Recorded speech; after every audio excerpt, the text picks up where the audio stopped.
Without admission test admission letter प्यास।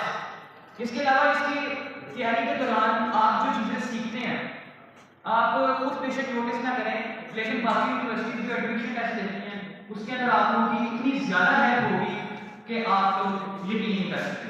सिर्फ all around Pakistan जो टॉप 50 स्टूडेंट सेलेक्ट हुए थे, हम सब ने पहला ये दिया और I don't remember any student जिसने अपने पहले अटेम्प्ट के अंदर 120 या 125 30 से कम स्कोर किया, which is an exceptional score as of NET 1। इसके बाद आगे चलें तो इसका प्रोसीजर सबसे पहला जो स्टेप होता है वो स्क्रीनिंग टेस्ट होता है। स्क्रीनिंग टेस्ट के अंदर पूरे पाकिस्तान से स्टूडेंट्स अपने आप को रजिस्टर करवाते हैं और उसके बाद स्क्रीनिंग टेस्ट होता है। हर शहर में होता है या ऑलमोस्ट हर मेजर सिटी में होता है। फैसलाबाद में स्क्रीनिंग टेस्ट एटलीस्ट फैसलाबाद में अपने ही शहर में होता है, यहाँ पे सेंटर बनता है जड़ावाला रोड पे। और पहले स्क्रीनिंग टेस्ट के अंदर पर सब्जेक्ट 50 to 60 स्टूडेंट्स सिलेक्ट होते हैं all over the country.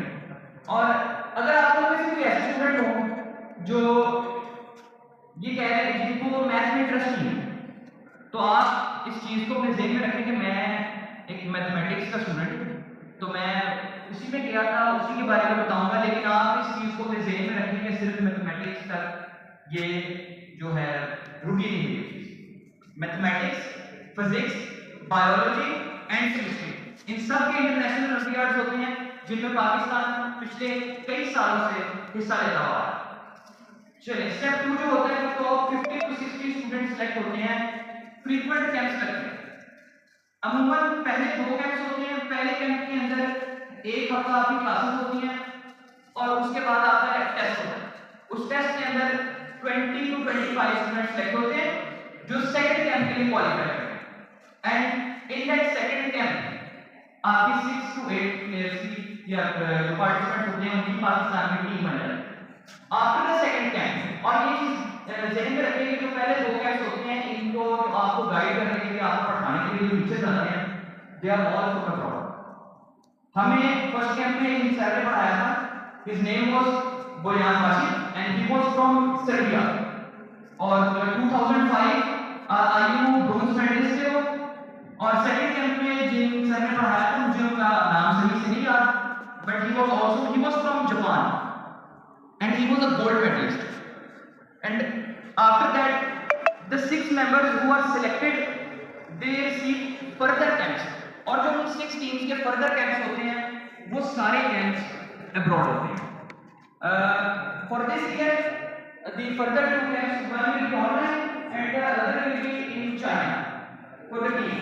Unfortunately, I did not get selected in the 6 participants who were selected for Pakistan team। और उसके अंदर मेरी गलतियां थी, वो भी मैं आपको बताऊंगा। एक तो मेरी गलती ये थी कि मुझे एक्सपोजर नहीं था। पहला स्क्रीनिंग टेस्ट से लेकर आया था, उसके बाद मैं आगे कंप्यूटर के ऊपर सर्च कर रहा था कि मैंने कैसे ये क्या। 2 लॉन्ग क्वेश्चन रखे हैं। 2 लॉन्ग क्वेश्चन के लिए आपके पास टाइम टोटल पेपर का होता है इसके अंदर 2 लॉन्ग क्वेश्चन और 7 एमसीक्यू होता है और टाइम आपका होता है 3 आवर्स का। उन क्वेश्चंस के आपने डिटेल आंसर करने शीट्स वगैरह होते हैं। अब नेक्स्ट हम लोग मैथमेटिक्स के ऊपर ये बात करें तो 4 बेसिक पैटर्न जिससे आप क्वेश्चन आएंगे। आगे का पैटर्न ये है कि आपको 2 दिन के अंदर आपको फार्मूला होता है। फर्स्ट डे आपको 4.5 आवर्स मिलते हैं 3 क्वेश्चंस के लिए और नेक्स्ट डे फिर से आपको 4.5 आवर्स मिलते हैं अगले 3 क्वेश्चंस के लिए।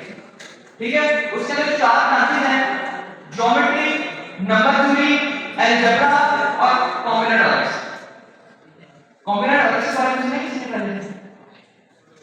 नंबर थ्योरी तो बड़ी है यार, पर किताबों वाली नहीं है। थोड़ा सा सिलेबस को देखें। अलजेब्रा का लो ये मैं थोड़ा सा रीड कर दूंगा, शायद आप लोगों को समझना है कुछ चीजों की। इसके अंदर इनइक्वालिटीज, ये इनइक्वालिटीज बेसिकली आपने प्रूव करनी होती है, क्वेश्चन ही आता है ये होता है। उसके बाद familiarity with sigma and pi notation.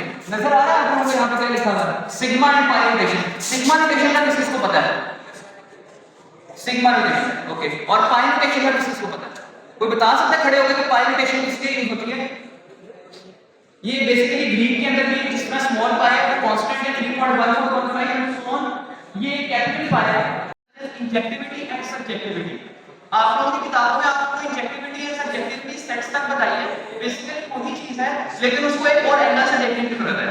ये अलजेब्रा की इक्वेशन पे तब अप्लाई होता है कि बताता है कि इस स्पेसिफिक इक्वेशन के आंसर किस रेंज में लाए करते हैं, आर दे इंजेक्टिव और are they surjective. Trigonometric functions and their relations AM GM and Cauchy's inequality.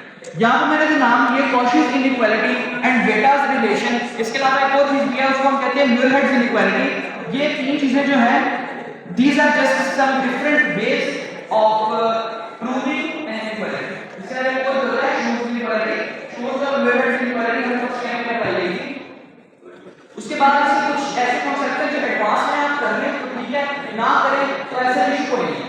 उसके अंदर Holder and Jensen inequality, generating function, calculus and one or more variables. उसके बाद कुछ चीजें हैं नॉट रिक्वायर्ड, यानी ये इससे पेपर में कुछ नहीं आएगा आप लोगों का, आप शायद इसकी हेल्प से कुछ सॉल्व कर ले लेकिन इसमें से आएगा कुछ नहीं।